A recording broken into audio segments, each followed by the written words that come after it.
BPF दोलोआ fin दाबि दमखिनि राजखान्थि जुरिफिनदों MP जयन्त बसुमतारीनि बेरफ्रुसार बिबुंथि नंगौ दिनै 47 नं मानास विधानसभा बियाबाव UPPL लाइमोन गांखंआ UPPLनि बिजाथि फैला जेबरगियारि बिथांखौ देरहासार खालामनो थाखाय पाब्लिक एवारनेस हाबाफारि लादों। हाबाफारियाव बाहागो लानानै MP जयन्त बसुमतारीया BPF दोलोनि हेंथायै माखासे बाथ्रा बुंनायखौबो जों नुनो मोन्दों। दिनै सासे गोख्रों लाइमोन दैदेनगिरि आरो आसाम विधानसभा अदेबानि दिसपुराव रायजोनि हाबा मावनो थाखाय 47 नं मानास विधानसभा बियाबनि UPPL लाइमोन गांखंआ गोख्रों हाबा मावनायखौ जों नुनो मोन्दों। लोगोसे फैला जेबरगियारि बिथांखौ देरहासार खालामनो थाखाय दिनै UPPL लाइमोन गांखंआ 47 नं मानास विधानसभा बियाबनि सोरगिदिं रायजोआरि सांग्रांथि हाबाफारि लानायखौबो जों नुनो मोन्दों। मख'नो गोनांदि बे हाबाफारियाव बाहागो लाफैनानै MP जयन्त बसुमतारीया खौरांनि गेजेरजों BPF दोलोआ फिन दाबि धमखिनि राजखान्थि जुरिफिनदों होनना फोरमायो।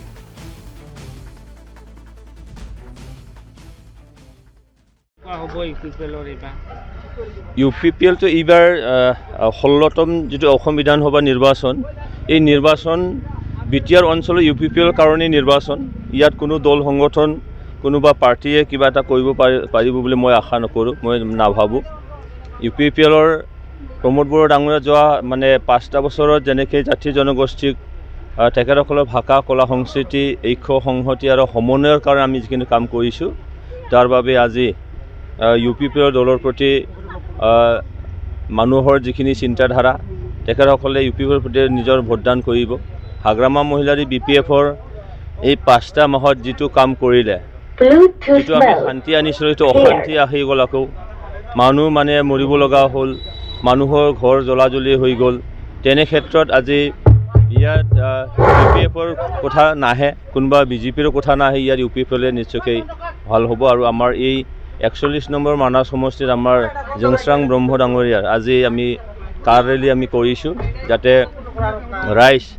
আজি জাগ্ৰত হৈছে আৰু সেইখিনি ৰাইজক আকৌ UPPL আজি জিকি আছে UPPL বিনা গতি নাই এই কথাখিনি আজি কাৰ ৰেলীৰ দ্বাৰা জনাবলৈ লোৱা হৈছে। BPFে দাবী কৰে NDA হিচাপে 15খন আসনে তেওঁলোকে দাবী কৰিছে 15খন আসনে পাব জয়লাভ কৰিব বুলি কৈছে কি হ'ব তেতিয়াহ'লে BPF পাবনে বাৰু সেনেকৈ আসন চাওক যোৱা নিৰ্বাচনৰ সময়ত যিটো প্ৰতিশ্ৰুতি দিছিলে 5টা গ্যাৰেণ্টি দিছিলে হাগ্ৰামা মহিলাসকলক কওকচোন কোনটো গ্যাৰেণ্টি তেখেতে ফিল আপ কৰিলে ওলোটাকে ইয়াত মানে গণ্ডগোলীয়া পৰিৱেশ ঘৰ জ্বলাজ্বলি ৰিলিফত থাকিব লগা হৈছে ইণ্টাৰনেট পৰ্যন্ত কাটিব লগা তেনেকুৱা পৰিৱেশ হ'ল কাৰফিউ লগাব লগা পৰিৱেশ হ'ল তো মানে মাটি বাৰী মানে মাটি দিব বুলিহে কৈছিলে পাট্টা দিব বুলিহে কৈছিলে আমাৰ যুৱকসকলে 100 কোটি টকা বুলি দিব বুলি কৈছিলে ক'ত দিলে আমাৰ আই বাইসকলক 50 কোটি টকা দিব বুলি কৈছে ক'ত দিলে দিছে জানো গৰীবতকৈ গৰীবসকলৰ মানে সহায় কৰিব বুলি কৈছিলে আজি দাবী ধমকিৰ এটা ৰাজনীতি আকৌ আৰম্ভ কৰিছে যে ক'বা বোলে মানে অৰুণোদয় কাটিব ক'বা বোলে PMY নিদিব বুলি কৈছে তেখেতসকলৰ নেকি এইটো অসম চৰকাৰেতো কোৱা নাই যে সিটোক দিব লাগে ইটোক দিব নালাগে এইকাৰণে আজি ওলোটা হৈছে ৰাইজে তেখেতসকলে ৰোমাঞ্চত আছে যে মানে 15টা জিকিব বুলি ভিতৰত কি আছে ভৰি থলোৱাৰ মাটি যে মানে ঘূৰি যাব এইটো হাগ্ৰামা মহিলাৰ BPFে কিন্তু গম পোৱা নাই। আপোনালোকে কিমানখন আসনত জয়লাভ কৰিব বুলি আশা কৰি আপোনালোকে আমি 12ৰ পৰা 15ৰ মাজত আমি লৈছোঁ 15টা আমি দিছোঁ আৰু বাহিৰত 3খন আসনত আমি দিছোঁ সেইকাৰণে 12টাৰ পৰা 15টা আসন আমি নিশ্চয়কৈ পাম। তেওঁলোকে কৈ আছে UPPLে এখনো আসন নব কথাটো সঁচা চাবচোন ভিতৰৰ মানে ধুমুহাটো কেনেকৈ বলিছে অলপ গমি চাবচোন আজি হাগ্ৰামা মহিলাৰী জাগাই জাগাই তেখেতৰ দলৰ মানে বিদ্ৰোহ হৈছে আজি হাগ্ৰামাই মানে 28টা জিকিও সাৰেণ্ডাৰ কৰিলে এই কথাটোতো সকলোৱে জানে জাতি জনগোষ্ঠীবোৰে জানে হয়নে মানে অকলে চৰকাৰ গঠন কৰিব লাগিছিলে 3টা সমষ্টি মানে সাৰেণ্ডাৰ কৰিলে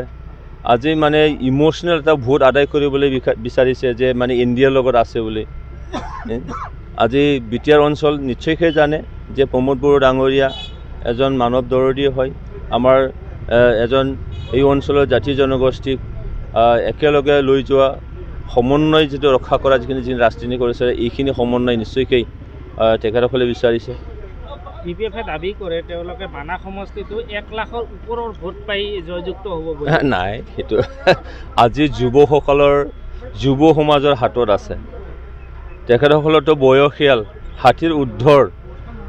তেখেতে যুৱকসকলৰ তেওঁলোকে কি বিচাৰে সেই কথাটো নাজানে আমাৰ জংশ্ৰাং ব্ৰহ্ম এজন যুৱক হয় এজন হাৰ্টথ্ৰব হয় যুৱকসকলৰ কাৰণ তেখেতে মানে সামাজিক কাম বহুখিনি কৰিছে ছাত্ৰ ছাত্ৰীৰ কাৰণে বহুখিনি তেখেতে মটিভেশ্যনেল প্ৰগ্ৰাম কৰি থাকে কালচাৰৰ লগতো জড়িত সেইকাৰণে আজি একেবাৰে মানে কোনো বয়সৰ সীমা নথকাকৈ তেখেতে মানুহৰ মানে বুকুত মানে সোমাই পৰিব পৰা এজন ব্যক্তি হয় আৰু তেখেতক নিশ্চয়কৈ আকোৱালি ল'ব BPFৰ যিজন আছে সেইটো মানে 60ৰ ঊৰ্ধ্বত 70 বছৰ বয়সৰ তেনেকুৱা মানে বয়সীয়াল মানুহে কোনোবা যুৱকসকলৰ সমস্যা কি বুজিব ছাত্ৰ ছাত্ৰীসকলৰ সমস্যা কি বুজিব এইকাৰণে মানে কম্পাৰিজন যদি কৰোঁ আমাৰ জংশ্ৰাং ব্ৰহ্ম একেবাৰে মানে 100তকৈ ওপৰত আছে তেখেত কিন্তু মানে 30-20% নহয় কি হ'ব ৰাইজৰ দলো উঠি পৰি লাগিছে চাওক চবেই উঠি পৰি লাগিব কিন্তু আঁকোৱালি লোৱাটোহে আচল কথা ৰাইজে কাক আঁকোৱালি লয় সেইটোহে কথা কিন্তু ৰাইজ আমি দেখিছোঁ যে ইয়াত শান্তি সম্প্ৰীতি ঐক্য সংহতি যদি আনিব পাৰে